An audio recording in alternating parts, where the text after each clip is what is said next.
Halo semuanya, kembali lagi bersama Warung Inspirasi. Di kesempatan kali ini, kita akan bersama-sama belajar dan mencari tahu tentang bagaimana cara mengetahui seseorang sedang berbohong menurut psikologi. Tentu kalian sudah tahu, jika berbohong merupakan suatu perilaku tercela yang sebenarnya tidak boleh dilakukan oleh seseorang.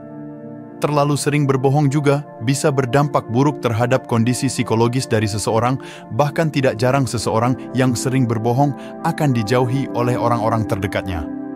Lantas, bagaimana cara untuk mengetahui seseorang sedang berbohong menurut psikologi? 1. Cobalah berikan pertanyaan yang mengejutkan. Seorang pembohong biasanya mengetahui jika dirinya akan diinterogasi secara tiba-tiba saat mereka selesai dalam melakukan kebohongannya. Oleh karena itu, mereka terkadang sudah menyiapkan beberapa jawaban untuk menjawab pertanyaan dari lawan bicaranya. Misalnya saja, jika orang tersebut selingkuh, maka tentu saja dirinya sudah menyiapkan jawaban yang bisa mengelabui lawan bicaranya agar jawaban mereka bisa dipercaya. Pertanyaan-pertanyaan tersebut tentunya sudah biasa dan mudah ditebak oleh orang yang suka berbohong. Maka dari itu, tidak ada salahnya jika kamu memberikan pertanyaan yang tidak bisa diduga sebelumnya oleh orang yang suka berbohong, yang tentunya pertanyaan tersebut bisa membuat dirinya terkejut dan tidak siap untuk memberikan jawaban. Hal inilah yang kemudian dapat memperjelas jika lawan bicara Anda sedang berbohong atau tidak. 2. Perhatikan mata lawan bicara. Menurut ilmu psikologi, mata adalah jendela hati seseorang yang dapat menyatakan segalanya. Sehingga, melalui mata kamu bisa mengetahui dan menilai apakah seseorang itu sedang berbohong atau tidak. Hal yang paling terlihat jelas adalah dengan melihat gerakan bola mata dari lawan bicara kamu yang sedang berbohong. Biasanya, ketika orang berbohong, maka secara otomatis gerakan bola mata akan mengarah ke kanan sambil berusaha mencari alasan untuk menutupi kebohongan yang telah dilakukannya. Seringkali, orang-orang yang melakukan kebohongan akan berupaya melakukan kontak mata yang lebih intensif dibandingkan biasanya. Namun, sebagian orang yang berbohong tidak akan mampu menatap lawan bicaranya karena merasa takut dan cemas yang berlebihan. Selain itu, perhatikan intensif kedipan dari orang yang berbohong tersebut. Orang yang sedang melakukan kebohongan memiliki kontak mata yang cukup intensif karena tanda-tanda stres dan merasa gugup yang cukup tinggi sehingga mengakibatkan matanya tegang serta mudah berkedip. 3. Menambahkan kalimat atau kata yang tidak perlu. Saat sedang terlibat perbincangan dan kamu ingin tahu apakah lawan bicaramu sedang berbohong atau tidak, kamu bisa coba mendengarkan ceritanya sampai habis dan coba perhatikan setiap kata yang ia gunakan dengan detail.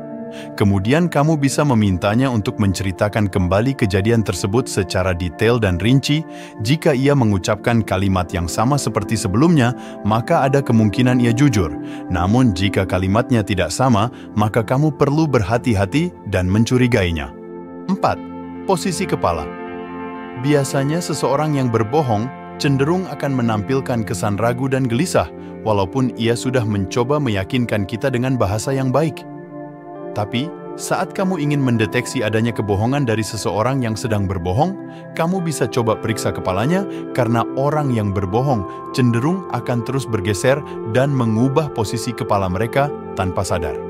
5. Perubahan dalam gaya bicara. Dalam setiap kebohongan yang dilakukan oleh orang yang sedang berbohong, detak jantung orang yang sedang berbohong akan terus meningkat sehingga membuat nafas menjadi cepat.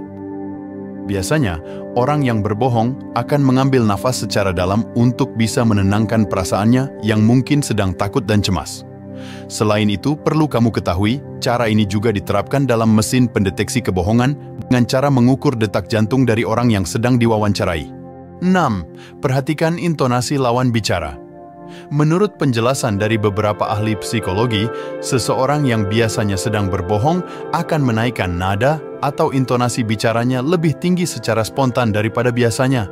Bahkan hal ini tanpa disadari oleh orang yang sedang berbohong tersebut. Hal ini biasanya dilakukan oleh orang-orang yang berbohong agar pernyataannya dapat didengar jelas oleh orang yang dituju tanpa dirinya menyadari. Seperti yang banyak orang ketahui, orang yang berbohong akan berusaha memutar balikkan fakta yang ada, menjadikan kebohongannya menjadi sebuah fakta. Hal ini akan disertai dengan nada tinggi serta penjelasan yang panjang. 7. Telapak tangan yang berkeringat. Saat sedang melakukan kebohongan, tingkat metabolisme tubuh akan menjadi tidak beraturan dan terjadi peningkatan detak jantung. Ini biasanya terjadi di alam bawah sadar kamu. Hal inilah yang menjadi penyebab telapak tangan yang berkeringat secara tiba-tiba, padahal ia jelas-jelas tidak sedang melakukan kegiatan apapun atau bermasalah dengan siapapun. 8. Tubuh yang tidak bisa diam. Seseorang yang sedang berbohong bisa terlihat dari adanya perubahan perilaku yang terlalu tiba-tiba dan ia juga terlihat tidak bisa diam. Seseorang yang sedang berbohong akan selalu berusaha mencari hal kecil untuk bisa mengalihkan perhatiannya, seperti memutar-mutar bolpen, meremas jari, atau menggoyangkan kaki. Ini menunjukkan kalau ia sebenarnya sedang merasa tidak nyaman. 9.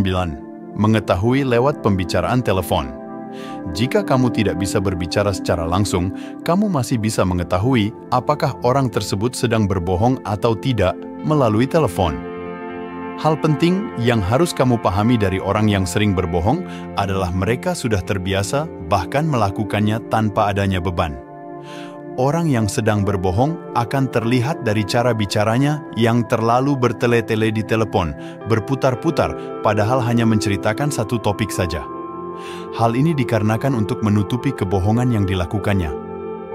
Orang yang berbohong juga akan berusaha untuk berbicara di luar dari topik yang dibicarakan karena merasa takut jika orang lainnya mengetahui kebohongan yang dilakukannya.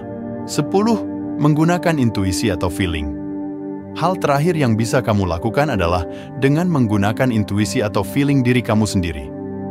Biasanya, ada beberapa orang yang terkadang memiliki intuisi di atas rata-rata orang pada umumnya, dan intuisi yang dimiliki mereka itu uniknya tidak pernah meleset. Percaya atau tidak, manusia diciptakan Tuhan dengan memiliki intuisi di dalam pikirannya.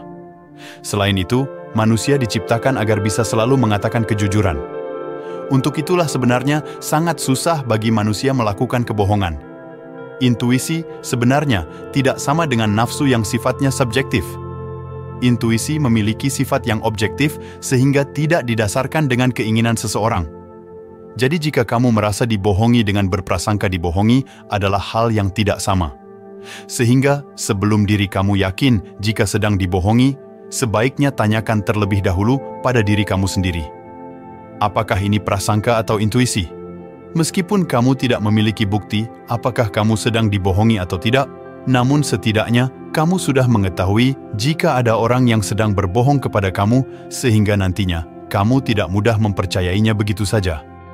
Jadi, ini 10 cara dalam mendeteksi atau mengetahui seseorang sedang berbohong menurut psikologi. 1. Cobalah berikan pertanyaan yang mengejutkan kepada seseorang yang sedang berbohong. 2. Perhatikan lawan bicara yang sedang berbohong. 3. Coba perhatikan kalimat atau kata yang diucapkannya. 4. Perhatikan posisi kepala orang yang sedang berbohong. 5. Coba perhatikan perubahan gaya bicara orang yang sedang berbohong. 6. Perhatikan intonasi nada bicaranya. 7.